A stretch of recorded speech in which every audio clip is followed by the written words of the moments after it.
Friends, இது Deepak and Ganesh பற்றின story. Ganesh ஒரு நாள் தீபக் கிட்ட, நான் என்னோட சிட்டியில் இருந்த 2 BHKவை சேல் பண்ணிட்டேன்டா. அதை 5 வருஷத்துக்கு முன்னாடி 60 lakhsக்கு வாங்கினேன். ஆனால் இன்னைக்கு அதை 80 lakhsக்கு சேல் பண்ணிட்டேன்னு சொன்னான்.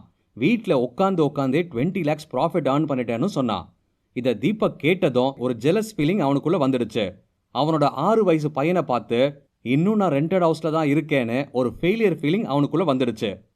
கணேஷோட சக்ஸஸை பார்த்ததும் தீபக்கும் தான் செட்டில் ஆகணும்னு ஒரு ப்ரெஷர் வந்தது. இதுக்காகவே தீபக் 1.2 crores ஒரு 3 BHKவை புக் பண்ணிட்டான். அவன் நினச்சான், இப்போ தான் நான் ஒரு அசட் பில்ட் பண்ணுறேன்னு.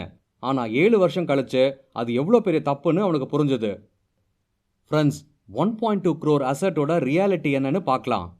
தீபக் நினச்சான் அவன் 1.2 crore தான் ஸ்பெண்ட் பண்ணுறான்னு. ஆனால் ரியல் என்ட்ரி காஸ்ட் இன்விசிபிளாக இருந்தது. அதில் 7 lakhs கவர்மெண்ட் ஃபீஸ் இருந்தது, that never comes back. Next GST 4 lakhs and interiors 15 lakhs, wood work plus kitchen எக்யூப்மெண்ட்ஸ்லாம். அவன் மூவ் பண்ணுறதுக்கு முன்னாடியே டோட்டல் காஸ்ட் 1.46 crores ஆயிடுச்சு. ஃபர்ஸ்ட் ஃபியூ இயர்ஸ் எல்லாம் ஸ்மூத்தாக போச்சு. ஆனால் 7 வருஷம் கழிச்சு தீபக்கோட ஆஃபீஸ் 30 கிலோமீட்டர் டிஸ்டன்ஸ்க்கு ஷிஃப்ட் ஆயிடுச்சு. அதே சமயம் அவனோட பையனுக்கு இப்போ 13 வயசு. அவன் கோச்சிங் சென்டருக்கு டவுனோட வேற ஒரு சைடுக்கு போகணும். ஸோ டெய்லி டிராஃபிக் பார்த்தீங்கன்னா ரொம்ப எக்ஸாஸ்டிங்காகவும் டைம் வேஸ்டிங்காகவும் இருந்துச்சு. அதுக்காக தீபக் டிசைட் பண்ணான், ஆஃபீஸ்க்கும் கோச்சிங் சென்டருக்கும் கிட்ட இருக்கிற மாதிரி ஒரு ரெண்டட் ஹவுஸ்க்கு மூவ் பண்ணலாம்னு. ஆனால் இப்போ பிக் கொஸ்டின் என்ன, ஓன் ஃப்ளாட்டை என்ன பண்ணுறதுன்னு.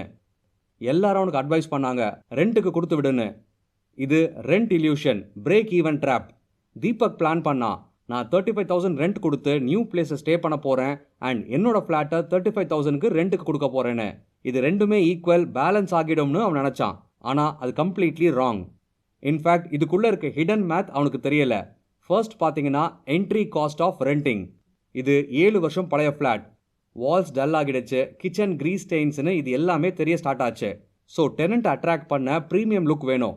ஸோ அவன் என்ன பண்ணான், அதுக்காக பெயிண்டிங் ப்ளஸ் கிளீனிங் ப்ளஸ் ரிப்பேர்ஸ்னு 1.5 lakhs செலவு பண்ணான். அப்புறம் ப்ரோக்கரேஜுக்கு 35,000.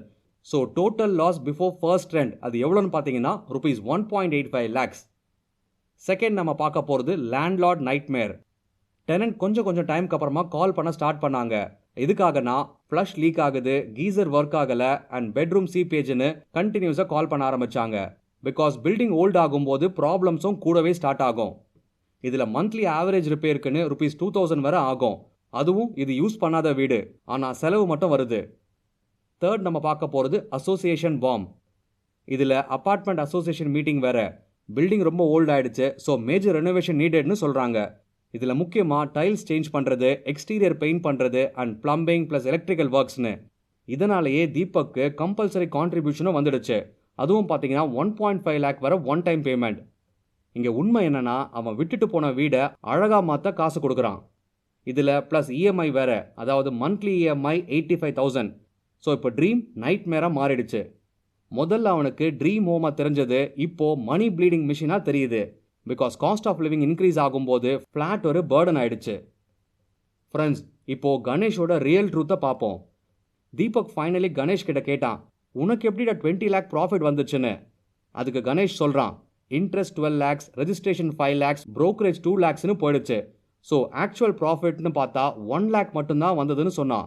அதுவும் 5 வருஷம் கழிச்சு. ஸோ உண்மையாகவே அவன் வின் பண்ணலை, ஜஸ்ட் பிரேக் ஈவன் தான் பண்ணியிருக்கான். நெக்ஸ்ட் நம்ம பார்க்க போகிறது மிடில் கிளாஸ் மிராஜ். நம்ம எல்லாருமே என்ன நம்புகிறோம், ரெண்ட் வேஸ்ட்டு, ஓன் ஹவுஸ் தான் சேஃப்டின்னு. ஆனால் ட்ரூத் என்னன்னா, ஃப்ளாட்ன்றது ஒரு ஸ்மால் லேண்ட் மேலே இருக்கிற டிப்ரிஷியேட்டிங் பாக்ஸ். பில்டிங்க்கு ஏஜ் ஆகும், ஸோ மெயின்டெனன்ஸ் இன்க்ரீஸ் ஆகும். அண்ட் அதே சமயம் நியூ பில்டிங்ஸ் வந்தால் ரீசேல் வேல்யூவும் குறையும். ஃபைனலி நீங்கள் 20 இயர்ஸில் லோன் முடிக்கும்போது நீங்கள் 3 times காசு கொடுத்துருப்பீங்க, அதாவது இன்ட்ரெஸ்ட்னால. ஆனால் பில்டிங் ஆல்ரெடி ஓல்ட் ஆகிருக்கும்.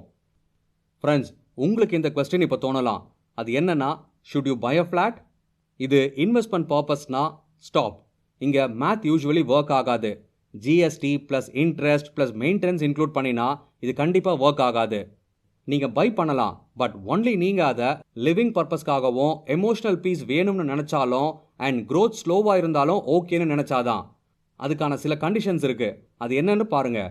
லைஃப் ஸ்டேபிளாக இருக்கணும், ஜாப் ப்ளஸ் ஸ்கூல் சேம் ஏரியாவில் இருக்கணும், நெக்ஸ்ட் 15 இயர்ஸ்க்கு 5 கிலோமீட்டர் ரேடியஸில் தான் இருப்பீங்கன்னு கன்ஃபார்மாக தெரியணும், EMI லெஸர் தென் 30% ஆஃப் சேலரியாக இருக்கணும் அண்ட் ஸ்டெபிலிட்டி கிரேட்டர் தென் மொபிலிட்டியாக இருந்தா. ஃப்ரெண்ட்ஸ், உங்கள் லைஃப்பில் இருக்கிற கணேஷ் கிராஸ் நம்பர்ஸை காமிக்க மாட்டான். ஸோ நீங்கள் பண்ண வேண்டியது நெட் ரியாலிட்டியை கால்குலேட் பண்ணணும். அதாவது வெல்த் பில்ட் பண்ண லேண்ட், ஈக்விட்டி இது எல்லாம் கால்குலேட் பண்ணுங்க. நெக்ஸ்ட் பீஸ் வேணும்னா கண்டிப்பாக ஃப்ளாட் வாங்குங்க. ஆனால் அந்த ஃபீலிங்க்கு நீங்கள் ரொம்ப பெரிய ப்ரைஸ் கொடுக்குறீங்கன்னு தெரிஞ்சுக்கணும்.